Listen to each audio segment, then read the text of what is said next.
Hey, what's up? This is David Benjamin from HealthyWildandFree.com. Today I want to share with you how you can help save the bees. Now, before I get into the topic for today's video, I want you to understand that the environment and your health go hand in hand. So if you think people who are into environmental subjects and environmental saving type things are nuts or crazy, you may be the crazy one, because if you really look into it in the science and the data, you will see that there are different environmental factors that are directly affecting the health and wellness of the population at large. So something known as colony collapse disorder is basically what they have called the disappearance of bees and beehives over the last, I don't know, few decades or so. So basically beehives have been disappearing. There's actually 10 million beehives they've attributed to colony collapse disorder. In some areas the bee population has dwindled and decreased by as much as 30, 40, 50%.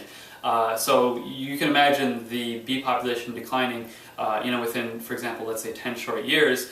20, 30, 40, 50% is quite a drastic change, and it's obviously not a good thing. Bees pollinate so much as far as our food is concerned. If you took the grocery store and you looked at everything on the shelves and the food and the produce and everything, and you took bees out of the equation, if bees completely died off and were extinct, you would see that good 80% or so of our grocery stores are completely dependent on bees and their pollination for our food supply. So bees are very important for food supply and obviously for healthy food and healthy food supply. So with that being said, it's important to understand bees play an important role in our health by helping to pollinate and create food. So what's causing bees to go disappearing and causing colony collapse disorder and all these beehives gone missing?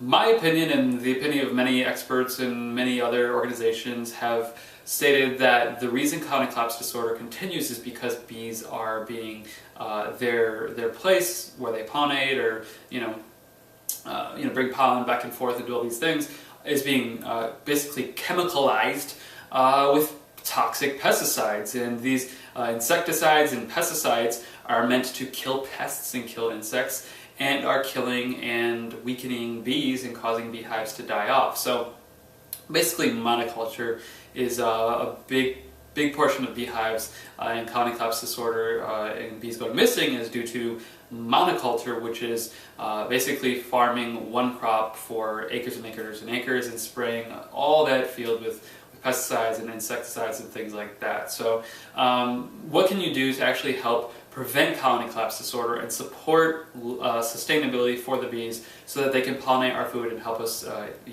create our food, organic produce? Well, first thing you can do is eat organic. Organic produce is not going to be sprayed with pesticides, insecticides, and things like that, which means that you are supporting with your money an industry that helps sustain bees, as opposed to supporting genetically modified crops or traditional produce that's sprayed with insecticides and pesticides. So buy organic as often as you can, preferably all the time, and that's going to help to reroute money towards sustainable agriculture and sustainable bees at the same time. The next thing you can do is buy local. By buying local, you're ensuring that your produce and everything you bought is locally grown, meaning that it's less likely to be a monoculture farm. So if you buy local from a farmer's market, for example, there's the chances of that produce being sprayed is going to be a lot less, and you can even talk to the people that run the farmer's market or run that booth or stand at the farmer's market and say, hey, are your crops sprayed? Are they organic? A lot of them will actually say, we don't spray, but we're not certified organic because it costs money to certify organic. And for me, that's fine. That's good enough because I know they're not spraying. I trust them, and they're not contributing to me eating food that has pesticides, and they're not contributing to colony collapse disorder. So buy organic, eat local, avoid GMOs at all costs. Genetically modified foods are the highest sprayed foods with pesticides and anything sides, insecticides, fungicides, and all these chemicals that are causing the environment that bees live in to be sterile and for them to die off. So it's killing the bees, it's killing the insects, it's killing the biodiversity of the soil, and it's causing the bees to weaken the bees, but then also lowering their pollination potential, essentially. So avoid GMO crops and GMO foods at all costs. It's not good for your health, it's not going to benefit your health and well-being, and it's causing colony collapse disorder, or at least contributing to colony collapse disorder, which is a huge downturn as far as environmental sustainability that we really need. That's important. So buy organic, buy local, avoid GMOs. The last thing you could do is just simply host a beehive. It is rocket science to some degree, but once you get it set up, it's probably not rocket science. I've seen beehives firsthand. I had a friend who has a farm, and he has like 2 or 3 million bees and multiple beehives, and it's kind of crazy. And we actually my friend and myself walked around the beehive, and there's all these bees swarming, and I mean, there's literally thousands of bees there at any given moment.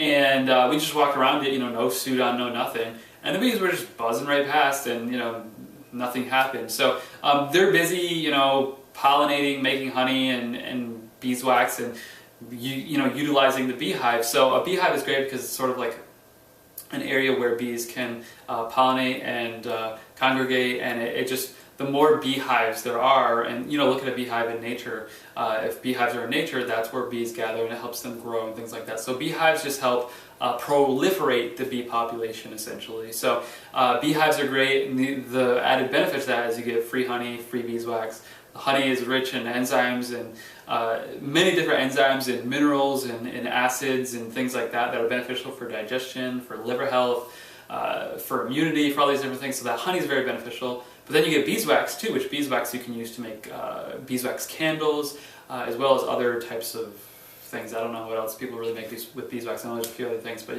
I've made beeswax candles, and it's awesome, and it's just cheap.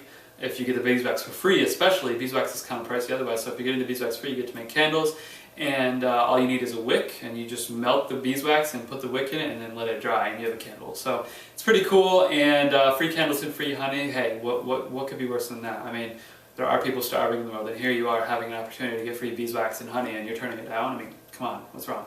So, so with that being said, buy organic, eat local, avoid GMO foods, and consider having a beehive in your yard. If you have property and somewhere to put it, consider getting a beehive because you get free honey and beeswax, and you support the proliferation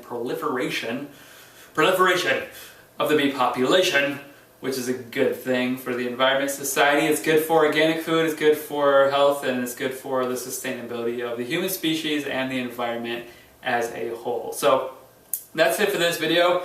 Do something to save the bees. Do everything to save the bees. Do whatever you can to help prevent colony collapse disorder. I'll put a link up below with beehive, that article, but then also this really cool beehive invention that you don't have to do any work. So it's like an invention that you just literally move the thing in and out, and then it makes the honey flow. It's insane. It's like this new beehive invention, and it's super cool. So these beehives, you can just literally buy the beehive, put it in your yard, and then you just push it in, and then you're done. It's this crazy beehive invention. So I'll link both those articles up below. That's it for this video. Please like, favorite, comment, and share this video. Share this video with people or just share it if you think it's important to prevent colony collapse disorder, save the bees, and help environmental and health and food sustainability. Thanks a lot for your time. Make sure to live healthy, wild, and free, and I will see you in the next video. Have a great day. Bye.